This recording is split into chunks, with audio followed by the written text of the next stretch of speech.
dari kelompok asal akan menjelaskan mengenai praktikum yang telah kami jalankan Rabu kemarin. Sebelum kami menjelaskan, izinkan kami memperkenalkan nama kami dan menjelaskan tentang apa yang kita dapat dari praktikum kemarin. Nama saya Agista Laisa Prasasti Pujiarto, nomor absen 2. Saya menjelaskan mengenai pengaruh luas permukaan terhadap laju reaksi. Nama saya Distia Rayawanati, absen 1. Saya menjelaskan tentang konsentrasi laju reaksi. Saya Anggita Nastiti Ramadhani dari absen 5 yang akan menjelaskan tentang suhu. Saya Ahmad Hussein Sekap dari absen 3 akan menjelaskan tentang katalis. Baik, di sini saya akan menjelaskan mengenai luas permukaan. Untuk medianya sendiri saya memakai media spektur. Jadi yang pertama itu ada dasar teori. Dasar teori itu ada bubuk CaO3.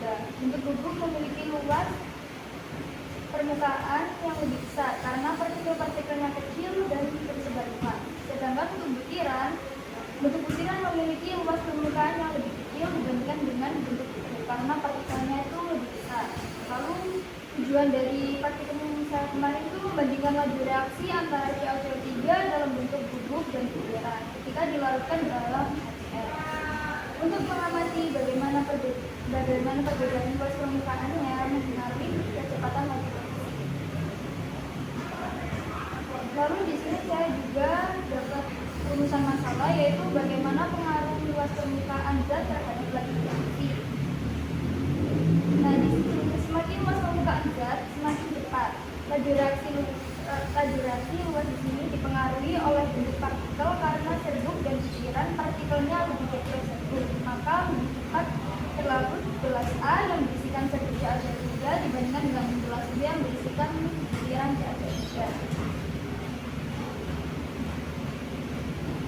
Lalu di sini ada alat dan bahan. Untuk alatnya sendiri di sini ada label, gunting, gelas kimia, pipet tetes, tabung reaksi, dan gelas ukur. Untuk bahannya yaitu bubuk dan butiran CaO3 serta larutan HCl. Hasil pengamatannya yaitu di sini terdapat tabung A dan tabung B. Masing-masing diisi oleh larutan HCl 0,5 mol. Untuk volumenya hasilnya sendiri yaitu masing-masing 3 mili. Lalu bentuknya di gelas A itu diisi dengan serbuk dan di gelas B itu diisi dengan butiran.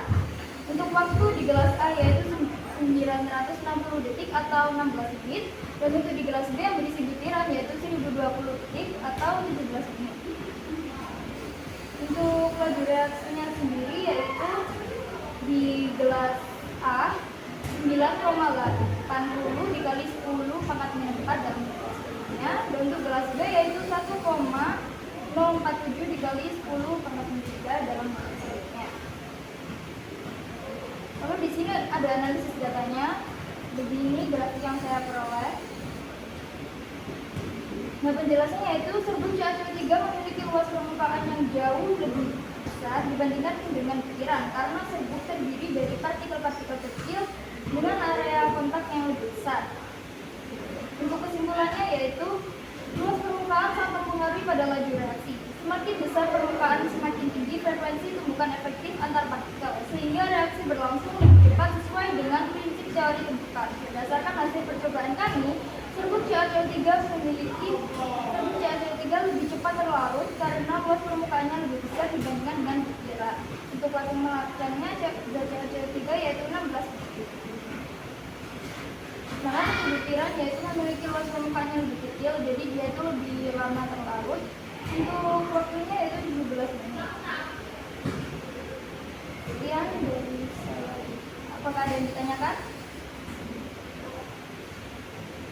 Mengapa partikel reaktan dalam bentuk bubuk bereaksi lebih cepat dibandingkan bentuk Bubuk memiliki luas permukaan yang jauh lebih besar daripada bentuk tubuh atau butiran dengan area kontak yang lebih luas. Lebih banyak molekul reaktan dapat berinteraksi pada saat yang bersamaan sehingga reaksi berlangsung lebih cepat.